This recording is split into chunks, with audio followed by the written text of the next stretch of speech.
तेरे परिवार में ये नहीं है, वो नहीं है, जो कमियां ही गिनाए हर जगह। और आपको ये पता है कि वो अपने मतलब के लिए कर रहा है। देखिए गुरुजन कई बार जो है कमी गिनाते हैं अपने शिष्य की, कि वो तरक्की करें, उस पर काम करें।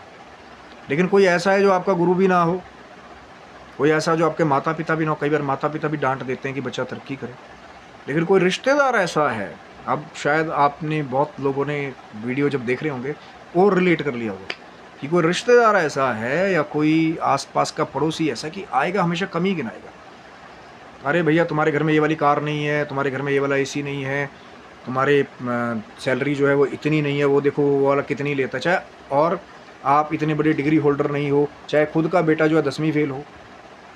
कई बार होते हैं आस पड़ोस में ऐसे बहुत सारे तगड़ी तगड़ी विभूतियाँ होती हैं, उनसे जितना दूरी आप बना लेंगे, पास में बैठेंगे ही नहीं, वो ज़्यादा अच्छा है।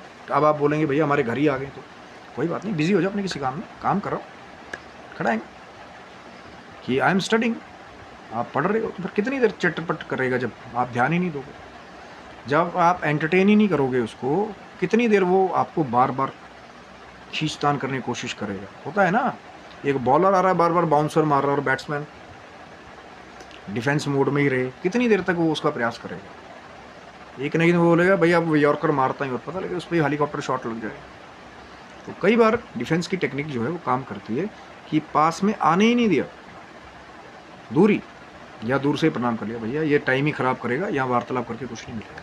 क्योंकि जैसा आपका सोर्स होगा, जैसा प्रहलाद जी को आध्यात्मिक सोर्स मिला था तो भगवान के दर्शन हो गए, ऐसे ही जब आपको नेगेटिव सोर्स मिलेगा, उसी से कई बार वो जो नकारात्मक ऊर्जा है वो हमारी गलत डिसीजन मेकिंग भी करवा देता है कि आप परेशान से रहेंगे, पेशेंस गया, शांति गई, सबकॉन्शियस माइंड में उथल पुथल।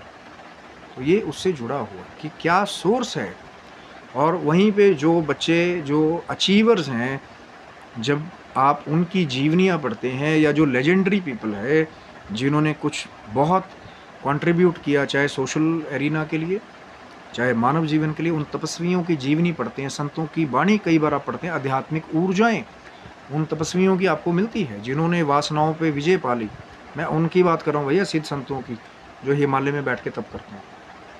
अगर उनके भी मार्ग पे चल पड़े, मेडिटेशन को आपने अपना लिया, सब कर सकते हैं। अनुलोम विलोम, सांस अंदर ली बाहर छोड़ा, अंदर ली बाहर छोड़ा, सांस को लंबा ले लिया, फिर धीरे धीरे छोड़ा। कई बार हम जो भी लंबे लंबे सांस लेते हैं छोड़ते हैं, तो ये भी हमारे को रिलैक्स करता है। भाई मैंने कहा कि कई बार जब लगे कि आप बहुत ओवरफ्लो हो रहे हैं या गलत ही बोल रहे हैं, सबको सबसे लड़ाई हो रही है, तो कई बार बात करना थोड़ी देर के लिए कट कर देना चाहिए, थोड़ा डाइवर्ट करो अपने को, या म्यूजिक